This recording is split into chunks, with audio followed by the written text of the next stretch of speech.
Bonjour à tous, bonjour à toutes et bienvenue dans votre émission Le Chemin de la Croix. Aujourd'hui, le Chemin de la Croix, cette émission, nous la présentons depuis l'église Les Rochers des Aigles. Les Rochers des Aigles, l'église où nous allons passer 4 jours de séminaire ensemble avec les fidèles et les dirigeants de cette église. Mais à ma présence, j'ai un invité de marque qui est le pasteur Yanni Unga. Yanni Unga, pasteur, bonjour. Bonjour. Alors, un grand plaisir de faire votre connaissance aujourd'hui. Donc, je vous ai trouvé dans cette assemblée. Pour quelle raison et qui êtes-vous déjà? Excusez-moi. Je m'appelle le pasteur Yanni Unga. J'ai longtemps travaillé sur Paris. On a passé peut-être 16, 17 années de ministère ici à Paris.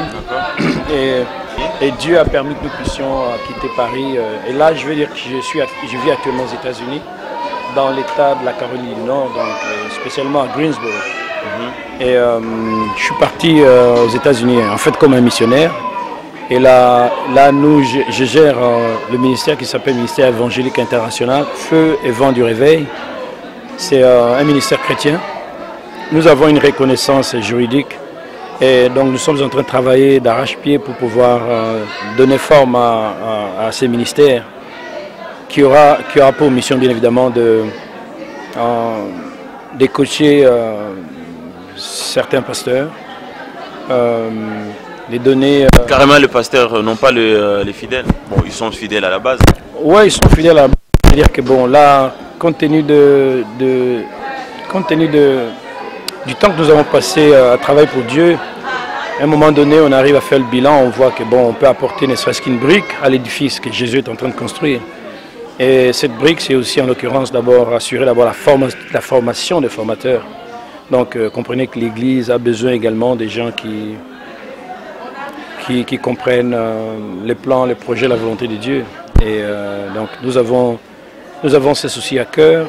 Donc, ce ministère chrétien basé aux États-Unis, comme je le disais, il va avoir forme et puis incessamment sous peu, nous sommes déjà basés à Paris. Donc, il va avoir forme puisqu'il ne l'a pas encore? Non, c'est-à-dire que bon, là, nous avons reçu la reconnaissance officielle. Oui, tout à fait. Nous avons connu et là, aux États-Unis, je suis en train de travailler avec des partenaires, c'est-à-dire que c'est une église américaine. Donc, je fais partie des New Covenant Christian Center à Greensboro. Je travaille avec un pasteur américain. Et donc, il y a également d'autres pasteurs comme moi-même qui ont des ministères. Hein. Donc, bon, Dieu a permis que nous puissions travailler dans ces ministères pendant une dizaine d'années, je veux dire 11 ans. Et dans l'entretemps, je n'ai arrêté de naviguer entre les deux pays, entre les États-Unis et la France, comme nous avons laissé l'église, le Rocher des Aigles. Donc le pasteur responsable, c'est un homme de Dieu intègre. J'ai travaillé avec lui depuis tout ce temps que j'étais sur Paris et il a prouvé son intégrité. Et il a été établi, consacré, celui qui gère l'église. Je pense que cette connexion a fait que vous puissiez organiser un séminaire ensemble. Alors, quel est le message que vous ramenez pour le peuple de Dieu? Bon, dans le cadre du séminaire que nous avons organisé avec l'église Les Rochers des Aigles, c'est beaucoup plus comment est-ce que nous pouvons faire des disciples pour le Christ. Nous avons réalisé que l'église souffre énormément de... Je ne sais pas si je pourrais appeler ça faille, mais bon, il y a des choses qui par moments s'avèrent être pas assez bonnes. Et on peut arriver à comprendre qu'il y a des gens qui sont dans l'église pour une trentaine d'années, pendant une quarantaine d'années, qui ne sont pas réellement des vrais disciples du Seigneur. Et ça peut étonner plus d'un, mais c'est un peu le constat que nous avons fait. Et nous avons compris que bon, il était d'abord nécessaire de pouvoir asseoir le peuple sur les béabas de la foi. Et on n'a rien inventé, mais il faut simplement lire la Bible. Hein. On comprend, nous avons épinglé, épluché tous les passages de la Bible où Jésus a été avec les siens, comment il les a coachés, comment il les a appelés, comment il les a formés, Et nous avons compris que c'était nécessaire quand même que les gens ils arrivent à suivre les traces du maître. Là, c'est un point que vous venez de comprendre, c'est ce que vous n'avez pas compris à la base. Vous aurez dû commencer peut-être par là, non? Non, mais c'est pas que, c'est pas tout à fait. Non, mais c'est pas c'est pas qu'on vient de comprendre ça, mais bon, il y a des moments où vous avez quelque chose qui bouillonne en vous. Ça peut avoir un jour d'âge comme 10 ans d'âge. À un moment donné, vous dites, bon, ben, il faut arrêter peut-être cette hémorragie. Et bon, du jour au lendemain, il y a des moments, selon Dieu, il y a des moments où nous pouvons, il y a des moments où nous pouvons agir, il y a des moments où nous ne pouvons pas agir, comme la Bible dit, il y a un temps pour toutes choses. Hein. De tout le temps, je veux dire, du temps que j'ai été sur Paris, on a vu ça, on avait vu qu'il n'y avait pas simplement il y avait pas simplement que les fidèles qui étaient en carence d'être de vrais disciples du Seigneur, mais même les dirigeants. Exactement. Et quand je vois un peu, c'est bon, Dieu a permis que nous puissions quand même avoir une expérience de. Je suis né non pas sur Paris, je suis né au Congo. Je n'ai ni la nationalité française ni encore moins l'américaine, bien que j'y vis actuellement. Mais avec cette expérience triangulaire là, donc vous faites l'Afrique, l'Europe et les États-Unis, vous bouclez les triangles, vous comprenez que il y a beaucoup de choses que nos frères d'autre côté ont expérimentées et que nous, en France comme au Congo, nous en avons besoin, certainement. Et bon, par moments, je me pose des questions, mais bon, pourquoi Dieu a permis que je puisse avoir cette expérience? Alors, pasteur, aujourd'hui, si vous avez un message à lancer pour peut-être le peuple de Dieu qui n'ont pas pu être avec toi depuis le début avec vous, que diriez-vous? Le message à dire, en fait, c'est... nous voulons d'abord que les gens soient réellement d'abord gagnés à Christ et qu'au-delà de ça, que les gens puissent obéir au Maître. Donc il est celui qui a dit suivez-moi, je ferai de vous des pêcheurs d'hommes. C'est ça que Jésus avait dit. Et donc en analysant ces principes, on comprend bien que si on veut être disciple du Seigneur Jésus, on est censé d'abord suivre Jésus. Donc c'est lui le boss, c'est lui le chef, c'est lui le leader, il est devant et nous on est derrière, on le suit. Et ça, c'est assez complexe. Donc, tout ce que nous avons pu apporter comme message ici, c'est pour essayer. On a dit comment faire les disciples. C'est comme si on était en train de donner une espèce de mode d'emploi. Là, je me suis dit, j'étais un petit peu à la croisée des chemins. Je me dis, bon, le message, il va être informationnel ou il va être éducatif ou il va être un message pratique. Je pense que l'idéal, c'est faire que le message soit d'abord pratique. Donc, nous soyons assez simples à comprendre que nous ne pouvons pas être chrétiens si nous n'avons pas Christ pour modèle, si nous ne les suivons pas. Nous avons le mental, par le mental, on se dit, bon, on va bien suivre Jésus, ça c'est très bien, mais on se laisse façonner par lui. Il fait de nous ce qu'il veut que nous soyons. Alors, il y a un travail de transformation qu'il fait, que ce soit un fidèle, un pasteur, il a besoin d'être transformé par le Seigneur. Alors, vous avez fait allusion à la formation de fidèles pour en faire des disciples. Et aujourd'hui, vous pensez que vous serez en mesure de vraiment convaincre les gens et surtout avoir des gens capables de pouvoir faire ce travail qui est colossal, justement, à former les gens pour que les gens apportent la parole de Dieu, pour qu'ils véhiculent cette bonne nouvelle de Jésus. Est-ce que pensez-vous que eux-mêmes, les gens qui vont prendre ces travaux en charge, sont bien formés justement pour transmettre ces savoirs aux autres? Oui, je pense que dans toute chose, si tout du moins nous avons la volonté de faire, donc c'est à force de travail, de volonté, tout rêve finit par devenir réalité. Je sais que bon, c'est un travail qui doit s'ancrer dans la profondeur dans le temps. Donc, s'il y a un travail à faire, nous pensons que bon, nous sommes en train de faire notre part et que les gens, ils ont manifesté ce désir de pouvoir être à l'image du Christ pour mieux le servir efficacement. Nous pensons que comme Paul pouvait dire à Timothée, ce que tu as appris de moi devant plusieurs, sois également à mesure d'en enseigner à des gens qui soient capables, fidèles et capables. Et ceux-là qu'ils en enseignent aux autres. Donc il y a cette tendance générationnelle.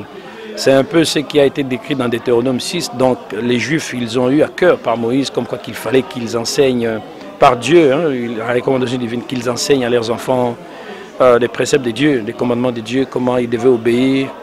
Et je pense que c'est quelque chose qui...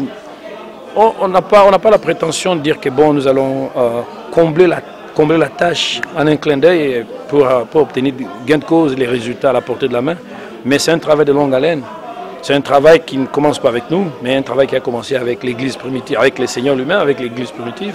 Et en voyant tout ce qui se passe, tout ce qui s'est passé dans le temps, dans l'histoire de l'Église chrétienne, on comprend qu'il y a toujours la passation du maillon, du bâton. Hein. C'est comme on évolue dans les choses de Dieu comme une chaîne avec des maillons. Je ne suis pas la grande chaîne, c'est Jésus, mais nous on est des maillons. Donc chacun selon la vision, il essaie d'apporter un petit peu. Alors pasteur, quelque chose a attiré mon attention pendant vos enseignements, c'est la bibliographie de tous les livres que vous avez parcourus pour pouvoir tirer les versets, soit les enseignements de ces écrivains-là, qui la plupart sont des éminents écrivains connus. Est-ce que vous ne pensez pas que vous êtes en train de faire passer de la littérature plus que la place de Dieu, de la parole de Dieu, pardon? Non, mais ce qu'il y a, c'est que je venais de dire également ici que si je me réfère à la théologie systématique, en fait, hein, c'est quoi? Ça veut simplement dire que c'est la réponse, c'est la réponse, c'est une partie, ça nous enseigne comment nous pouvons donner des réponses à des problèmes spécifiques. Comme je disais, quand on parle de la foi, si on veut comprendre profondément des questions concernant la foi, on est obligé de faire une analyse systématique de Genèse Apocalypse.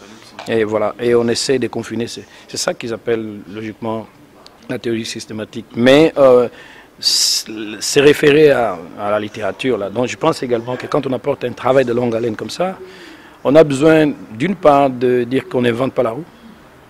J'ai un doctorat en théologie, vous voyez. Bon, je sais les exigences même académiques en fait. Quand vous abordez un sujet, vous lisez tous les gens qui ont fait des travaux, des recherches, certainement, bon, même défense de mémoire, on va vous dire que bon, on vous donne tel sujet, vous allez lire au moins 80 bouquins pour faire votre sujet. Donc, si à ce niveau, ils exigent qu'un travail de recherche soit fouillé, c'est tout simplement pour lui donner un caractère... Non, c'est vrai que mais ce qu'il y a, c'est qu'on essaye de rester ancré profondément dans la parole de Dieu. Donc, ce qui fait qu'on dégage, en fait, on dégage les principes à partir de la parole de Dieu. Et ça nous aide à aiguiller la pensée pour que les gens ils arrivent à comprendre. Si j'utilise un jargon biblique ou théologique, les petits Français qui circulent dans la rue, là, il va dire j'ai été dans cette histoire, mais bon, il nous a bourré le crâne avec des trucs que je n'ai pas compris.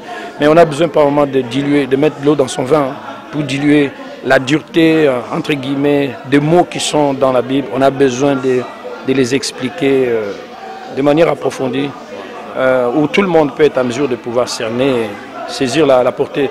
Sinon, bon, c'est pas la philosophie, c'est pas la littérature, mais c'est vraiment plus l'épluchage et le décortiquage de la Bible, en fait. En tout cas, pasteur, merci beaucoup de m'avoir accordé ces petits moments. Je sais que vous êtes très fatigué. Je ne vous garderai pas trop longtemps et je vous souhaite une bonne soirée. Merci beaucoup et c'est très gentil de passer surtout votre temps. Vous êtes vraiment doué, zélé, consacré à faire ce que vous êtes en train de faire. Et je pense que bon, ça va être... c'est une bénédiction pour nous hein, de vous avoir à nos côtés parce que bon, nous pouvons avoir un savoir, mais si tout du moins il n'y a pas les gens qui mettent à la lumière ce savoir, ça va être très compliqué. C'est pour ça, bien évidemment, je vais vous donner un exemple qui va peut-être faire sursauter quelqu'un. Les Américains, Pepsi Cola par exemple, Coca-Cola, c'est des vieilles compagnies qui ont existé depuis belle lurette, depuis très longtemps. Mais ces gens n'ont pas arrêté de faire de la pub et de pomper des budgets là-dedans. Parce qu'ils aiment bien la visibilité. Et si nous ne vous avons pas... Vous n'êtes pas visible, non? Non, ça ne va pas être évident. Surtout au siècle actuel où la technologie Internet elle met les gens dans un seul village où quelqu'un qui parle au coin de la rue, au Mexique, au Panama, au Brésil, on sait qu'il y a quelqu'un à Paris qui a parlé. Voilà. Ça peut être c'est un bon tremplin, je pense que c'est une bonne chose. Merci beaucoup, pasteur, et à très bientôt. Hein. On est avec vous jusqu'à la fin et portez-vous bien. Merci, pasteur.